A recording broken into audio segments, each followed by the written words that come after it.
19 വായനാ ദിനം. വായിച്ചു വളരുക, ചിന്തിച്ചു വിവേകം നേടുക എന്ന മുദ്രാവാക്യത്തിലൂടെ മലയാളികളെ വായനയുടെ അത്ഭുത ലോകത്തിലേക്ക് കൈപിടിച്ചുയർത്തിയ PN പണിക്കരുടെ ഓർമ്മ ദിനമാണ് ഇന്ന്. കേരള ഗ്രന്ഥശാല പ്രസ്ഥാനത്തിന് തുടക്കം കുറിച്ച PN പണിക്കരുടെ ഓർമ്മ ദിനം കേരള ഗവൺമെന്റ് വായനാ ദിനമായി ആചരിച്ചു തുടങ്ങിയത് 1996 മുതലാണ്.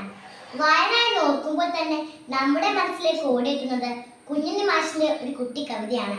വായിച്ചാൽ വളരും, വായിച്ചില്ലെങ്കിൽ വളരും, വായിച്ചാൽ വിളയും, വായിച്ചില്ലെങ്കിൽ വളയും എന്നതാണ്. ഈ കവിത വായനയുടെ മൂല്യം നമുക്ക് മനസ്സിലാക്കി തരുന്നു. ഓരോ പുസ്തകവും അറിവിന്റെ അത്ഭുത ലോകമാണ്.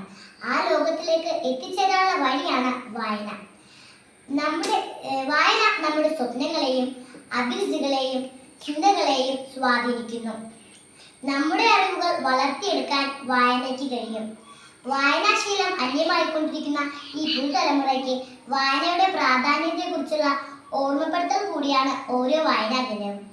നമ്മൾ വിദ്യാർത്ഥികളുടെ പഠനത്തിൽ പ്രധാന പങ്ക് വഹിക്കുന്നത് വായനയാണ്. അർത്ഥം മനസ്സിലാക്കാനും ഭാഷ എങ്ങനെ സംസാരിക്കണമെന്ന് പഠിക്കാനും വായന നമ്മെ സഹായിക്കുന്നു.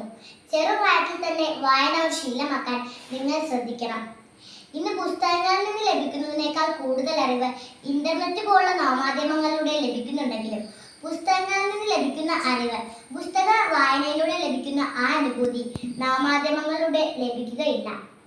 പുസ്തകങ്ങൾ നെഞ്ചോട് ചേർത്ത് വെച്ച് രക്ഷിതാക്കളുടെയും അധ്യാപകരുടെയും സഹായത്തോടെ നല്ല പുസ്തകങ്ങൾ തിരഞ്ഞെടുത്ത് വായന ഒരു ശീലമാക്കാൻ നിങ്ങൾ ശ്രദ്ധിക്കണം.